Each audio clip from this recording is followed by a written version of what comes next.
Hello students, আমার চ্যানেলে তোমাদেরকে স্বাগত। শুরু করছি 2026 মাধ্যমিক পরীক্ষার্থীদের জন্য ভূগোল ক্লাস, টেক্সট বই খুঁটিয়ে ভূগোল ক্লাস যেটা করছিলাম। ভারতের জলসম্পদ থেকে আমরা পড়ছিলাম। চলো শুরু করি ক্লাসটি।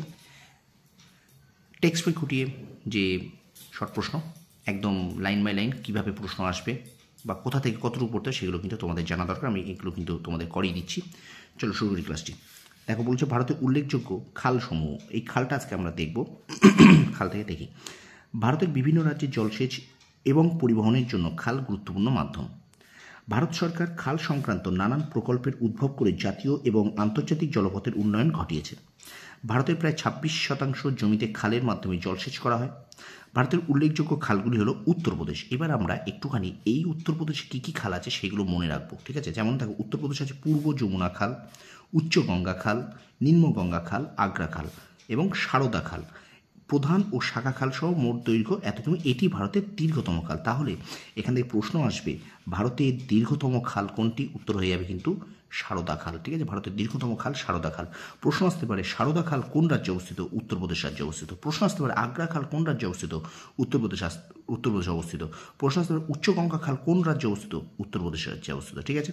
তারপর দেখো, অন্ধ্রপ্রদেশ কৃষ্ণা বদ্বীপ খাল, গোদাবরী বদ্বীপ খাল, কুর্নুল, কুড্ডাপ্পা খাল প্রভৃতি। তাহলে এখান থেকে ভীষণ ইম্পর্টেন্ট, কুর্নুল খাল কোন রাজ্যে অবস্থিত? অন্ধ্রপ্রদেশে। কুড্ডাপ্পা খাল কোন রাজ্যে অবস্থিত? অন্ধ্রপ্রদেশে। কৃষ্ণ বদ্বীপ খাল কোন রাজ্যে অবস্থিত? অন্ধ্রপ্রদেশে।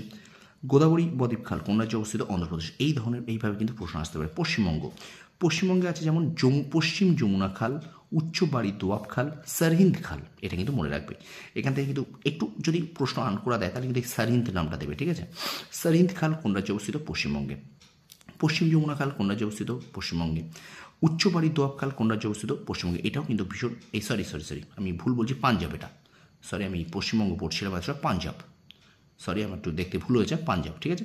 তাহলে প্রশ্ন আসবে, সরহিন্দ খাল কোন রাজ্যে অবস্থিত? পাঞ্জাবে। প্রশ্ন আসবে, পশ্চিম যমুনা খাল কোন রাজ্যে অবস্থিত? পাঞ্জাবে। উচ্চবাড়ি দোয়াব খাল কোন রাজ্যে অবস্থিত? পাঞ্জাবে, ঠিক আছে?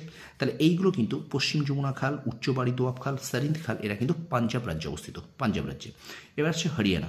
পশ্চিম যমুনা খাল, ভাকরা খাল, গুড়গাঁও খাল। এখান থেকে কিন্তু প্রশ্ন আসতে পারে, ভাকরা খাল কোন রাজ্যে অবস্থিত? হরিয়ানায়। গুড়গাঁও খাল কোন রাজ্যে অবস্থিত? হরিয়ানায়, ঠিক আছে?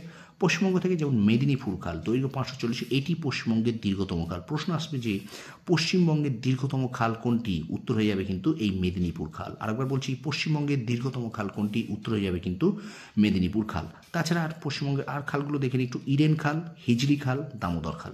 প্রশ্ন আসতেই পারে, ইডেন খাল কোন রাজ্যে অবস্থিত? মেদিনীপুর। তোমরা ইডেন খাল এটা নামটা মনে রাখা সহজ, কারণ ইডেন গার্ডেন্স কিন্তু ক্রিকেট স্টেডিয়াম যেটা আমরা সবাই জানি কলকাতা অবস্থিত, তাহলে এই নামটা মনে রাখা খুব সহজ। হিজলি খাল পশ্চিমবঙ্গে অবস্থিত। দামোদর খাল পশ্চিমবঙ্গে অবস্থিত। তাহলে স্টুডেন্টস, এইগুলো মানে কোন রাজ্যে কোন খাল এটা জানা কিন্তু ভীষণ দরকার, ভীষণ গুরুত্বপূর্ণ। এটাকে যেভাবে আমি বলে দিলাম সেভাবে তোমরা প্রশ্ন তৈরি করে খাতায় লিখে রাখো। যেমন আমি বললাম যমুনা খাল কোন রাজ্যে অবস্থিত, যেমন আমি বলে দিলাম ভারতের দীর্ঘতম খাল কোনটি, বা বললাম সারদা খাল কোন রাজ্যে অবস্থিত, বা বলে দিলাম সরহিন্দ খাল কোন রাজ্যে অবস্থিত, যেমন এটা পাঞ্জাবে অবস্থিত, বা বলে দিলাম যে ভাকরা খাল কোন রাজ্যে অবস্থিত? হরিয়ানায় অবস্থিত। পশ্চিমবঙ্গের দীর্ঘতম খাল কোনটি? মেদিনীপুর খাল। হিজলি খাল কোন রাজ্যে অবস্থিত? পশ্চিমবঙ্গে অবস্থিত। এইভাবে কিন্তু প্রশ্ন আসতে পারে।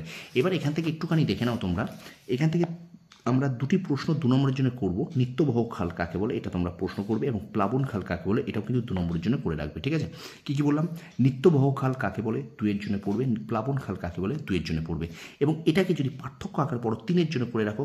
নিত্যবহ খাল ও প্লাবন খালের পার্থক্য, এটা কিন্তু তোমরা 3 এর জন্য করে রাখবে। নিত্যবহ খাল ও প্লাবন খালের পার্থক্য 3 এর জন্য করে রাখবে, ঠিক আছে? তো শর্ট প্রশ্নের কাছাকাছি আমি কিন্তু 2 নম্বরের 2-3টে প্রশ্ন বলে দিলাম। তো ভিডিওটা যদি ভালো লেগে থাকে অবশ্যই আমার চ্যানেলটা শেয়ার করো, সাবস্ক্রাইব করো, পাশে থেকে বেল আইকনটি প্রেস করে রেখো।